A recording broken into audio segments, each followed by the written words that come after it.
Hi everybody. It is good to see you all this evening on what is a very rainy, biblically rainy night, I do think. And welcome. It's fantastic to be here. Thank you, Shona, for that wonderful introduction. You're very kind. And a big welcome again to Jacky, Martyn and Debra. It's very nice to see them all here. And they've come from a variety of places, including Canberra and Wollongong, I do believe, today. Is that right? Where'd you come from, Debra? Newtown. Newtown? It's a long way away. Good on you, mate. Congratulations. That was a long trip for you as well. Now, of course, we're all here to discover and to talk about Alfred Stieglitz, who, you know, if you've looked at the exhibition upstairs, it's a comprehensive look at a series of his photography, and he is one of the most influential artists of the 20th century in photography, and yet very little of his original works have actually been seen in Australia before. So we're going to talk all about that, but we're also going to be talking about some of the images and the works that are related to Alfred Stieglitz that these artists have actually been doing. So Martyn, you're in the hot seat right now. I want to start with you. When you walked into the exhibition upstairs for the very first time, what was your response to the images? How did you feel? Oh, I thought they're so small and they're so dark. In fact, I actually got a CD from the art gallery before and I put it in my computer. I thought, there's something wrong. They're all too dark. I wanted to kind of open them up in Photoshop and tweak the levels to kind of get them back to what I thought should be the way that photos normally look. What do you think Stieglitz would say about that? I'm sure he'd be turning in his grave. But it just made me realise that how we've got used to big, bold, bright, brassy images where everything's cranked up to number 11 on the dial. I think it's kind of huge. And once you actually get past that initial shock and are looking closely at the images and are looking in those sometimes quite restricted tonal ranges, but are getting into what's happening within those tonal ranges and getting into that almost sort of microscopic scale, that's when they begin to open up. So it's a really kind of hardcore show, which I think is what's good about it.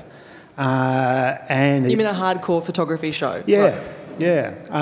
And it sort of demands what is a kind of attention that isn't demanded by photography often.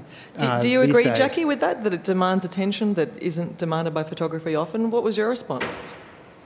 Well, Martyn's first comment about the quality of the print, yeah, there was, I mean, not all of them, but some of them had that, you know, very sort of opaque, silvery quality, you know, and as a photographer and a printer myself, you know, you do have that sort of similar response, you know, there's a, you know, it's quite, black and white printing in particular, it's quite subjective.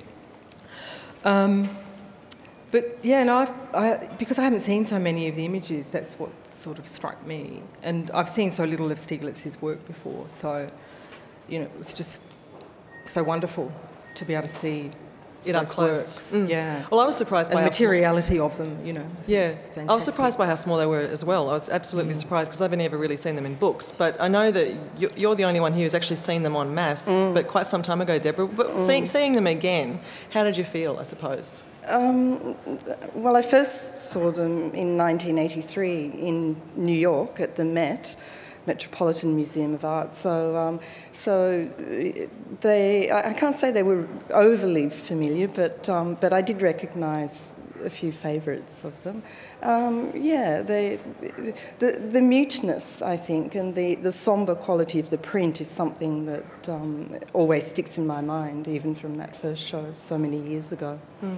Do you guys share that, something about the quality of the print? I know you talked about before, but Martyn as well, that muteness that Debra means? Yeah. I guess part of that is a certain kind of fashion of the period coming out of pictorialism, and so you could argue that maybe he never left that pictorialist style behind. But certainly there's also a commitment to a kind of an intensity or focus that restricted tonal range and scale. So even just now, when I was looking at those little quarter plate contact prints of the equivalents, you've actually got to get your eyes just to their limit of focus to actually have the image kind of fill your vision.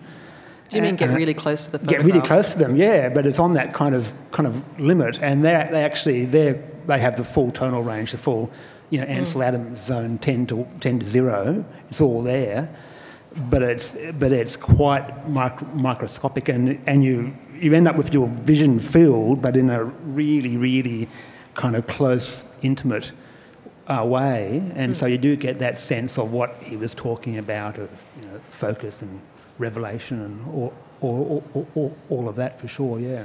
And what about his subject matter? I know, Martyn, we're going to talk in a bit about his Cloud series, but I mean, say, Jacky, for you, his choice of subject matter, how he framed a portrait, the things that he chose to photograph, is it exciting to you looking at it today? I mean, it's interesting because, I don't have a classical photographic background. I actually don't have a vast knowledge of Stieglitz's work. But through the exhibition, there were different things that I picked up on, the doorways. He frames people in doorways, which I found, those small details I find, really interesting, as a practitioner. The subject matter, I'm really drawn to particular prints, and I think as a viewer, I didn't follow the work chronologically. I moved across the space, to favourites. You didn't go from left to right, you mean, like I did? No. Was it right to left? Was it the wrong way? Yeah. So, I'm particularly interested in, the works. Well, the first one in the exhibition, Paula, I think it's called Paula. Is that right? Yep. Berlin. I'm interested in the way he's used he's used objects in his photographs, and it's interesting that first image actually has images in the image. But the other works, for example, a lot of the works, some of the works with Georgia O'Keeffe, where she's holding, different objects, I find those very interesting. But for me, there are some. I'm particularly interested in one work of Stieglitz's, but that's it's the photograph that he took of Marcel Duchamp's urinal, but most publications, it's sort of interesting, most publications don't have that. But there is a beautiful photograph of Duchamp in the exhibition. But if you look up Wikipedia and look up Marcel Duchamp, it's the first image on the top right there as well, so you can see it. Not in the flesh, though. So Debra, one of his ambitions, Stieglitz's ambitions, was to establish photography as a significant art form that was equal to painting and sculpture and other kinds of art forms, of course, as well. And I suppose as an artist who works in photography, how important is Stieglitz's legacy in your view? Oh, why do I get that question? Because I'm mean. You guys can pipe up here, because it's a significant kind of, this is the guy who supposedly made photography an art form rather than a science or a documentation activity.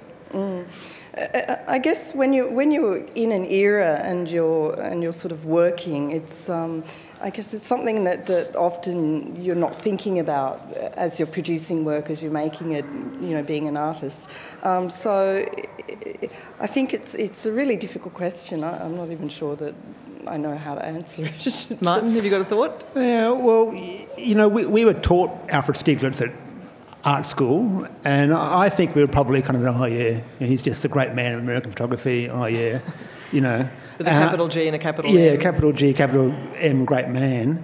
And for me, I kind of, got him, but I wasn't actually all that, interested in him, or, I kind of thought he was a bit boring, frankly. When I was at art school, not now, but when I was at art school, but he was kind of presented, as he presented himself, as being the kind of proselytiser of art photography. But that was when art photography was the flavour of the cultural month. This is when we were at art school, going back a while. We in a way were inheritors of that fight that he fought for photography in photography galleries and a photocentric discourse. But now you could argue that is being eroded or subsumed or swept away by the much wider discussions about media generally, and so maybe within this kind of new context where photography as a discipline is having its edges dissolved, maybe for very good reasons, and the sort of discussion of photography as an art form, as a discipline, seems to be falling away a little bit too. You know, things are closing down.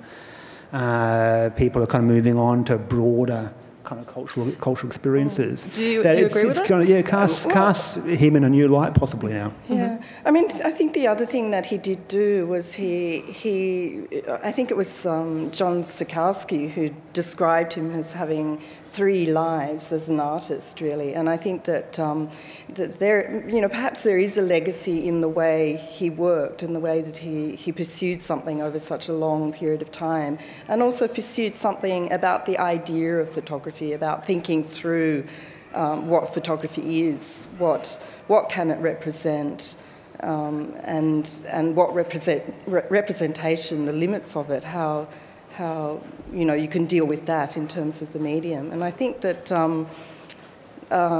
you know, perhaps there was also a way that he was working through the fact that photography describes, but it doesn't actually explain anything in the world, so that by moving through single images into serial images or groups of images, he was perhaps trying to, through the collective of them, figure out a way of I guess even, you know, spatially but also emotively trying to you know, convey ideas, and that has lingered, I think. That's the legacy, that lingers for sure. Jacky, you agree?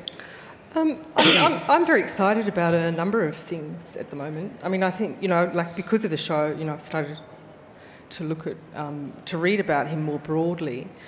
And, you know, I'm very interested in, I mean, when you read about an artist, sometimes they sort of slip sort of surreptitiously into the present, you know, and I think for me there's some things going on in his work which concern me, you know, and I'm a little bit old-fashioned, perhaps, in some ways, in some things, but, you know, like, you know, where I come, my background isn't, my background's sculpture, and you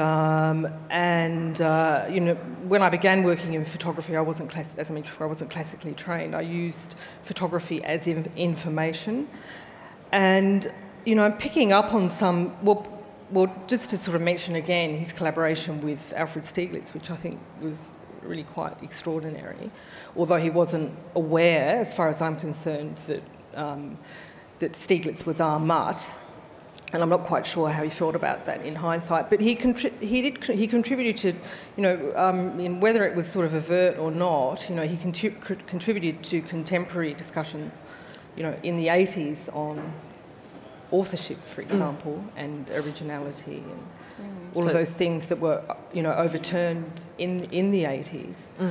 And, you know, I'm very interested in his symbolist correspondences, and, you know, and how that can be sort of brought into a contemporary discussion, you know, because, I mean, there's a lot of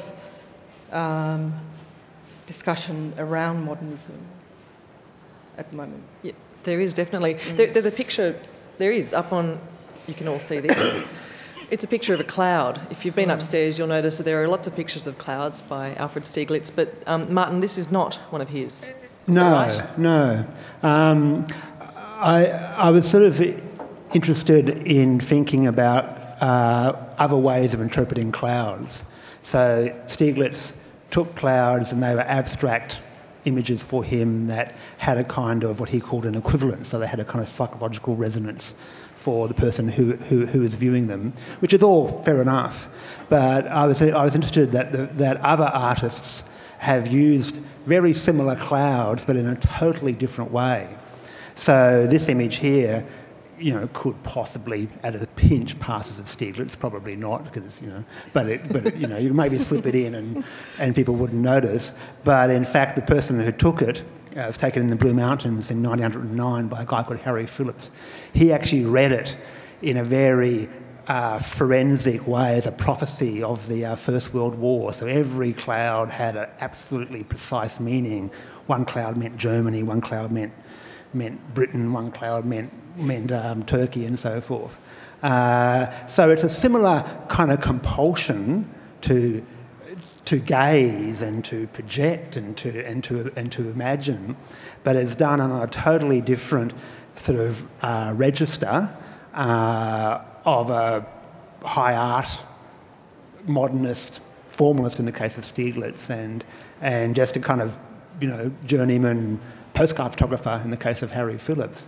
But they're both looking at essentially the same clouds. Separated by an ocean and a continent, and are using them for these acts of projection, but in a totally different way. And so I find that quite fascinating. And they're 10 years apart, but 10 years is not much. Well, Stieglitz was from 1923 or 22 onwards, so this is from 1909. So what you're saying here is that Australians were doing it first. But Stieglitz was photographing clouds in the 1880s. So he but everybody has done. We've all done cloud photos. Mine are really good. You said they were free. No, I said Stieglitz did shoot some clouds in the 1880s. Yeah. And he dropped it, then he picked it up again seriously in the 1920s. Except the difference with Stieglitz is that he moved on from having the horizon in the later series, and he pointed the camera totally upwards on his tripod, didn't he? And who was it that was telling me that they had a photograph of someone taking a photograph of Stieglitz? There's an image of Stieglitz photographing, and he's holding this big, I think it's a Graflex camera. And he's quite an old guy. It's a bit shocking too. He's this kind of 60-year-old guy, and he's got this huge camera, and he's got this kind of face clamped into it, and bellows and to shield from the light and so forth. And you get the feeling that he's actually. I don't think he's actually moving the camera very much. There was a kind of a bit of a funnel effect of the mountains at Lake George, so the clouds were kind of funneling across. So I think he's kind of just waiting and looking, and he's using plates, so he's not taking 36 frames in a roll. He's got a plate, and he's there, and I don't think he's moving very much. I think he's just watching and waiting as the clouds move through his viewfinder. So it's quite an extraordinary photograph with the kind of physicality of punching this rectangle out of this expanse of the sky. Tell me a bit about your approach to photography, and in particular, I suppose it's about your gestation period, which is kind of quite interesting to me. Photography for me is a place to put things, to think about them. So I really like the idea of them photographs sitting somewhere as thoughts that you can unearth at different points in time. So I work I work across a whole range of different equipment. Actually, thinking about Jacky describing her use of 8x10, I use anything that is at hand. But I also I have my thinking photos, as I call them. But I also work in a multi-part installation way. So I bring these things together. Sometimes I unearth things from history, and they sit as an active process, I would describe it. So instead of it being an image being something that we look at and try to absorb, I like it to actually evoke, to do something that's quite active. And I think the artist Ronnie Horn describes it as a verb, which is a nice way to put it, I think. I suppose what I'm curious in sort of wrapping up with is first of all, actually no, before I go there are Australians who have a similar kind of impact. Martyn, you were mentioning one in particular, which I would love you to mention. This photographer and why this work is so significant. I guess it was on the same thing I was saying before about other people that have responded to clouds, and I guess my interest is in photography and the idea of Australia. So, whenever these big international art stars from America, come across in their crates on jumbo jets to get shown to us, which is great, but I like to kind of, say, well, what about Australia? So I remembered a photograph taken by Olive Cotton when she was 80. So I think Stieglitz gave up photography when he was, maybe in his 70s, but Olive kept on photographing till the very end. And it's a photograph which actually could sit upstairs in that show and nobody would bat an eyelid. It actually looks like it's as beautiful, as elegant, as poetic as anything that Stieglitz took. And it's sort of the same kind of wispy, sort of transient feeling. It's at the end of Olive's life. She only lived for another 7 years or so before she died. But it's of a jet trail from an airline flying between Sydney and Adelaide. But she's extracted the same kind of feeling of transience and transcendence from a jet trail as Alfred did from all those clouds rushing over the fabled sacred turf of Lake George. So I kind of find that sort of it's beautiful. Interesting. So just to wrap up with, Stieglitz has been, he's a very influential figure in 20th century photography, and of course in art, with Olive Cotton, of course, being another beautiful example as well here in Australia. But I suppose just to kind of wrap up with that, this is actually really general, and my apologies for this, but considering that we live in a world that is, full of digital photography techniques, Stieglitz had a very different way of producing his work and creating it.